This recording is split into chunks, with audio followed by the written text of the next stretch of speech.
Ọ̀gbẹ́ni Sunday Igboho rawọ́ ẹ̀bẹ̀ sí ìjọba àpapọ̀ láti gba òun láàyè láti padà sí ilẹ̀ bàbá òun. Ìròyìn ọ̀hún rèé lẹ́kùnrẹ́rẹ́. Nínú fọ́nrán fídíò kan eléyìí tí arákùnrin náà fi sí ojú òpó ayélujára rẹ̀, ìyẹn Ọ̀gbẹ́ni Sunday Igboho, ọkùnrin náà rawọ́ ẹ̀bẹ̀ sí ìjọba àpapọ̀ láti fààyè gba òun láti padà sílẹ̀ bàbá rẹ̀, kí wọ́n sì dákun dábọ̀ gbẹ́sẹ̀ kúrò lórí àwọn owó rẹ̀ tí ń bẹ ní báńkì. Ó sọ síwájú sí wípé àwọn ọ̀rọ̀ kan wà tó ń gbénú òun tóun fẹ́ sọ síta kí ọ̀rọ̀ náà kó lè kan àwọn tó yẹ kó kàn, ṣe kàdítí bá lè gbọ́ ńlá ṣe ń sọ ní etí ọmọ rẹ̀.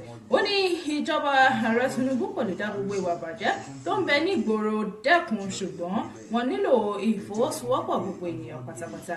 Ó ní tí wọ́n bá fààyè gba òun, ó ní òun ṣetán láti fọwọ́sowọ́pọ̀ pẹ̀lú wọn láti rí wípé aṣẹ́gun ogun àwọn darandaran tó ń bẹ nílùú gbogbo. Ó ní kí wọ́n dákun dábọ̀ jẹ́ kóun padà sí ilé.